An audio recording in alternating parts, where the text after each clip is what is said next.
So, here are some kinds of engines. The hydraulic platform engine carries firefighters up and down the outside of tall buildings.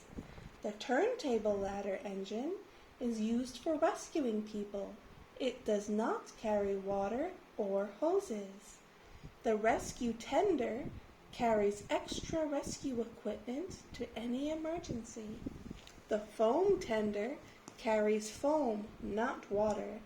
It is used to fight chemical and oil fires at factories, airports, and on motorways. When there are no fires, the firefighters practice their fire drill. There is a drill tower in the station yard, and the firefighters pretend it is a burning building. Andy practices rescuing a dummy person made of some old clothes stuffed with hoses. They put up an extending ladder, and the firefighter pulls the rope to make the ladder go up, and the other firefighters hold it so it doesn't move. This isn't a real person, but it's just as heavy. Paul is showing a new firefighter how to hold the hose. The hose is fixed to the pump engine. Another hose goes from the pump engine to a hydrant, and the hydrant leads to water pipes under the ground. The pipe draws up water through the hose and shoots it out of Paul's hose. Hold on tight, or the hose will jump out of your hands. Firefighters hose water onto most fires to cool them down and stop air getting to the flames. The fire goes out because the fire needs heat and air to burn. But water is dangerous to use on oil and chemical fires because it can make them spread. Firefighters spray thick foam on these fires instead of water. The fire goes out because air cannot reach it. Firefighters cannot put out forest fires with water because forest fires are too big. Instead, they try and stop the flame spreading. They cut down trees and use excavators to dig out the earth and make a wide path in front of the fire. When the fire reaches the path, it stops because there is nothing more to burn. Fire needs heat and fuel and air. Without the one of those three, you can't have a fire. So that's why you need to stop one. When they put out a chemical fire, they put foam so that the air and the heat can't reach the fuel.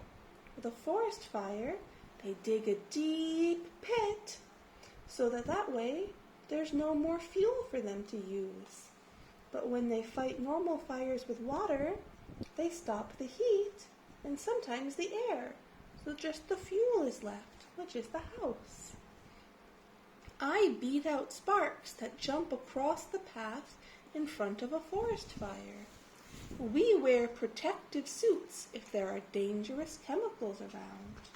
We fight fires in homes with water. Firefighters eat their meals at the fire station when they are at work. Today, just as the Red Watch are sitting down to dinner, the emergency bells ring. The lights flash. Everyone rushes to the engine room. The firefighters slide down the shiny pole because it's faster than running down the stairs. So there's a fire. People call 911, and then the 911 tells the fire department where to go. Where's the fire?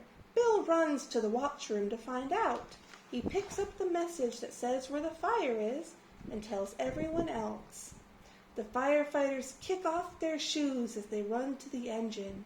They get dressed in their fire gear while it rushes down the road. First, they put on their scarves and hard hats.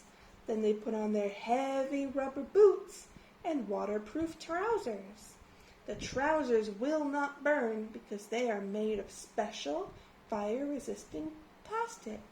If the fire is really hot, my plastic trousers will crinkle, but they will not burn. They put on tunics made of wool. The wool soaks up water when the firefighters use the hoses and does not burn easily. Last of all, they strap themselves into a breathing apparatus, which is clipped to the seats. When they reach the fire, they press a lever and jump out with the breathing apparatus on their back. We will need the breathing apparatus if there is thick smoke. "Where's the fire?" asks Andy in the pump engine. "In a shop in the high street," says Paul. "We need to find water fast. This map shows 2 hydrants we can use for our hoses." Close behind the pump engine comes the HP engine. The sirens are blaring, the blue lights are flashing. Traffic moves out of the way to let them pass. The fire at the shop is burning fiercely. The crew jump out and get to work. Andy runs to the hydrant and lifts the lid. Paul throws him the hose, and Andy fixes it to the hydrant. Liz turns on the pump. Soon, the firefighters begin spraying water at the building. People are hurrying away from the thick smoke and heat. Some are already in the street. Others are coming down the fire escape. See, they have a fire, and they're starting to shoot it with water. I hope there's no one left inside. There's someone. Yeah, there are. We don't know if those are mannequins, but we'll see soon. The most important job at the fire is rescuing people. Bill tells his crew to go inside and look for people left behind. Paul, Liz, and Andy pull on the masks of their breathing apparatus. They breathe air from the cylinders on their backs. Without the breathing apparatus, they would stifle in the thick smoke and die. 3 at a time, keep together and take care. Bill counts the firefighters as they go in. Inside the building it is hot and smoky. Paul twists the nozzle on the hose to make a spray of a huge circle of water. The spray pushes back the smoke and the heat. It makes a shield of water, and the firefighters walk behind it to go up the stairs. Yeah, it is. Yep, they use the water to shield themselves from the heat so they don't get hurt.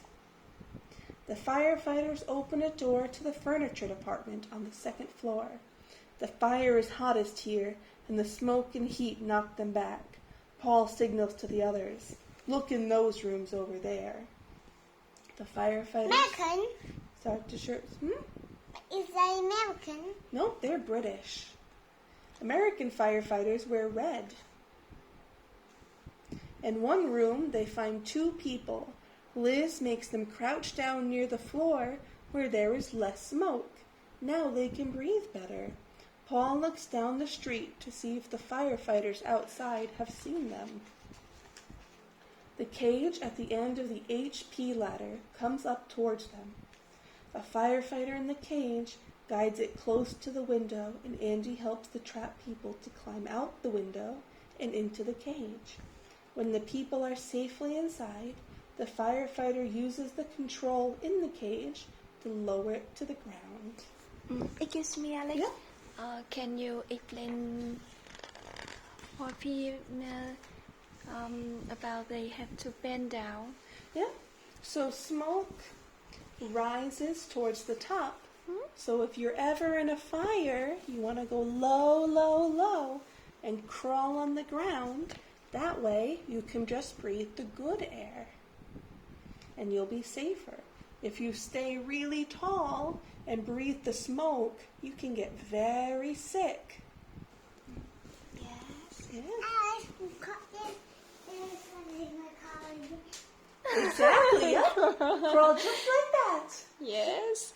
That way you just breathe the nice, clean air. Paul, Liz, and Andy search all the rooms on the 2nd and 3rd floors. There is nobody left inside. "Let's go," signals Paul. But on the way out, Liz hears a noise. There's a dog barking. They follow the noise and find a dog near its owner. She has hurt her leg trying to escape, and her dog has stayed with her, barking for help. See, she got hurt, so the firefighters have to carry her. Andy carries the woman outside to an ambulance, and Liz takes the dog. 3 pump engines are fighting the fire now, and the flames are dying. High above the street, 2 firefighters on the HP ladder. Alice, what Yeah? are the flames? What are the flames? No, now there's no flames because they used all the water to make them go away. See, you just see the smoke now. The flame are the fire. Yeah, flames are from the fire, but since they're fighting it, the fire is going away. Soon there will be no more fire left. High above the street, 2 firefighters are spraying water through the windows. More firefighters are inside the building with their hoses.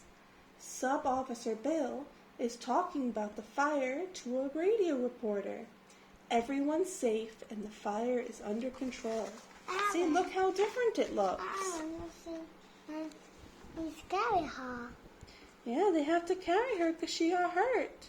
She hurt her leg. So her dog made sure the firefighters could come and help her. Well, how can she get her leg? Maybe she was running and she fell. It doesn't say how she hurt her leg, just that she was hurt.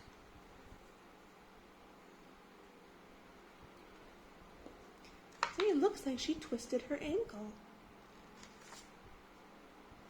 She got a boob. She did get a boo-boo.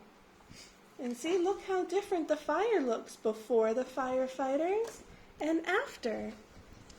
They made all the flames go away, so now the building is safe.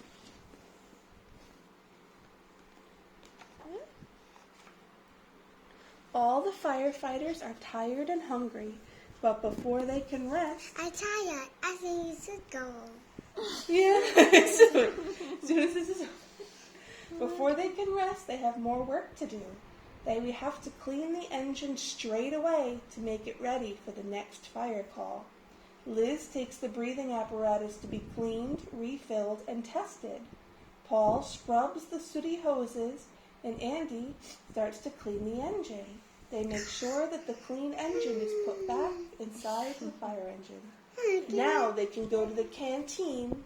Sub-Officer Bill has to write a report on the fire. He writes down what they did to put the fire out. Then he goes to the canteen too. Like cafeteria. Yeah, it's a British word for cafeteria.